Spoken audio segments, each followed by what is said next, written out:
लोहड़ी का नाम सुनते ही दिमाग में एक तस्वीर बनती है ना? हाँ बिल्कुल। एक बड़ा सा अलाव, पॉपकॉर्न और रेवड़ी की खुशबू, ढोल, एक गर्मजोशी का माहौल। जी। लेकिन जरा सोचिए, अगर मैं कहूं कि भारत में एक ऐसी भी लोहड़ी होती है जहां जश्न की नहीं बल्कि दंगा पुलिस की तैनाती होती है। जहाँ रेवड़ी नहीं पत्थर चलते हैं। हाँ, और त्योहार का दूसरा नाम ही खूनी लोहड़ी पड़ गया है। और ये कोई मनगढ़ंत कहानी नहीं है, ये आज भी होता है। सही। आज हम हिमाचल प्रदेश के चंबा शहर की एक सदियों पुरानी हैरान कर देने वाली परंपरा की गहराई में उतर रहे हैं। हमारे पास हिमाचल मीडिया के संवाददाता जितेंद्र खन्ना की एक रिपोर्ट है जो चंबा की इस तांत्रिक लोहड़ी के परते खोलती है। बिल्कुल।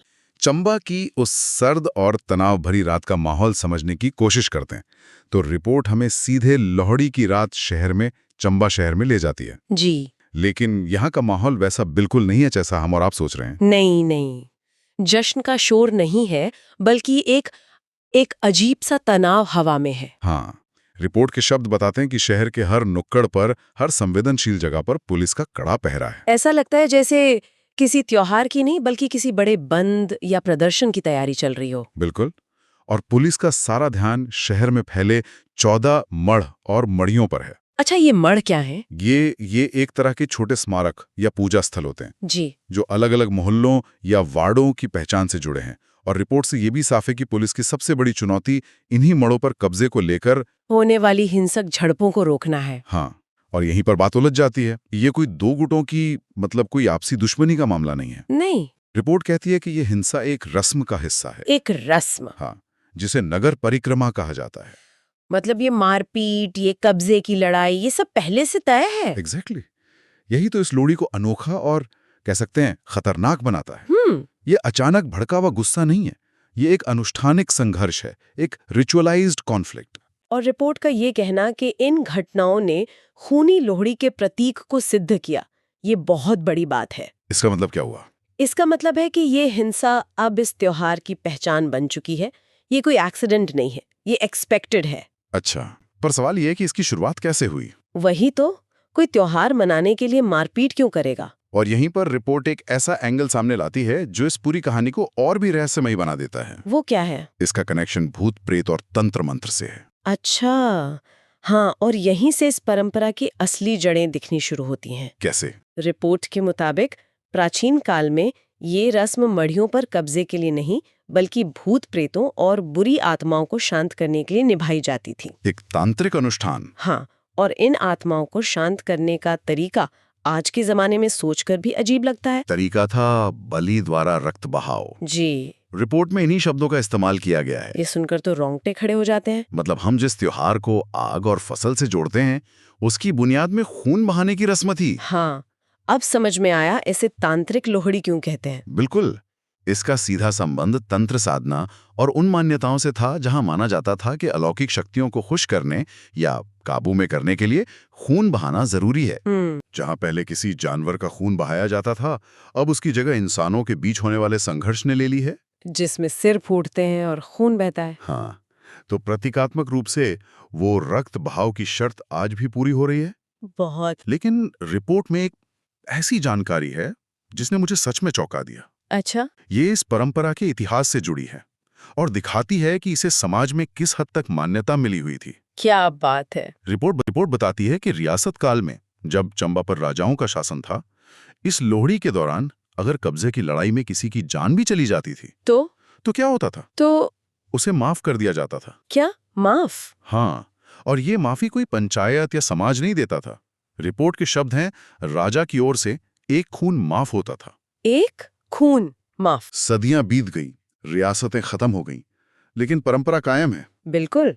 रिपोर्ट साफ बताती है कि आज भी शहर के अलग-अलग वार्डों के नौजवान इन मढ़ियों को लेकर मारपीट करते हैं। और रिपोर्ट का ये कहना कि कईयों के सिर फूटते हैं, ये दिखाता है कि हिंसा का तत्व आज भी कितना कच्चा और असली है। हाँ, हिंसा का तत्व मौजूद है, लेकिन अब कहानी में एक बहुत बड़ा ट्विस्ट आ चुका है। और वो क्या है? वो है आधुनिक कानून और पुलिस का पहरा। अच्छा, ये एक बहुत बड़ा और महत्वपूर्ण बदलाव है। कैसे? जहां रियासत काल में राजा हिंसा को एक तरह से अनदेखा कर रहा था या कहें कि मंजूरी दे रहा था, हाँ, वहीं आज का लोकतांत्रिक प्रशासन उसे रोकने और नियंत्रित करने के लिए पूरी ताकत लगा देता है। लेकिन क्या ये वाकई नियंत्रित हो पा रहा है? मतलब अगर लोगों के सिर फूट रहे हैं तो इसे पूरी तरह से कंट्रोल में तो नहीं कहा जा सकता। ये एक बहुत ही जरूरी सवाल है। क्या पुलिस सिर्फ ये सुनिश्चित कर रही है कि कोई मर ना जाए, या वो सच में इसे सुरक्षित बनाने की कोशिश कर रही है? देखिए, रिपोर्ट में चंबा के एसपी विजय कुमार सकलानी का बयान है। वो कहते हैं कि सुरक्षा और कानून व्यवस्था के पूरे इंतजाम किए गए थे।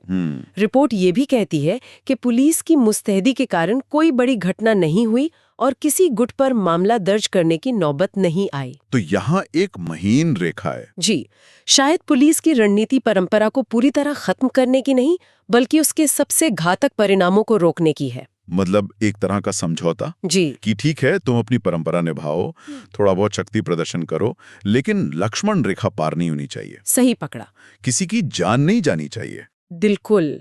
और रिपोर्ट की सबसे सकारात्मक बात यही है कि कई वर्षों से इस संघर्ष में किसी की जान जाने का कोई मामला सामने नहीं आया है। ये अच्छी बात है। तो यहाँ हमें आधुनिक कानून और प्राचीन परंपरा के बीच एक बहुत ही दिलचस्प संतुलन देखने को मिल रहा है। 4 साल पहले जब चंबा बसा तो ऐसा बोला गया कि यहाँ पर कुछ प्रेत या मतलब कोई शक्तियाँ रहती थी। यहाँ पर कुशाल शक्तियाँ यहाँ पर रहती थी और उनके शमन के लिए इस तरह की परंपरा शुरू हुई। और ऐसा बोला गया कि वो जो चंबा में रहने वाले बाशिंदे थे उनको वो मार देती थी, उनको ले जाती थी, उनका शिकार करती थी वो।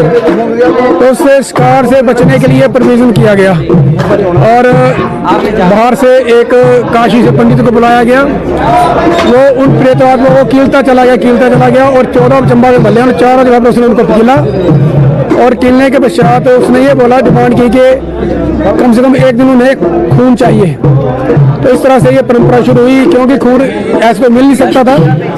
तो जब शाम को, जैसे आज लोहड़ी का दिन है, तो लोहड़ी के दिन राजमढ़ी से एक मुशारा उठता है, मिसाल उठती है, उसको मुशारा बोला जाता है।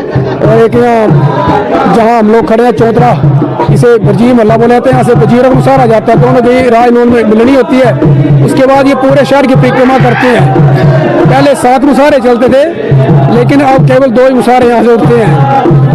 लेकिन चलो एक जो एक परंपरा उसका निर्वहन हो जाता है। ऐसा माना जाता है कि जब वो पूरी शहर की परिक्रमा करता है तो इस शहर की परिक्रमा के दौरान मल्ले मल्ले में जाता है और जब वो हर मल्ले में जो एक मड़ी है उसमें जब डुबाने का प्रयास करता है, उसे रोकने का प्रयास करते हैं लोग।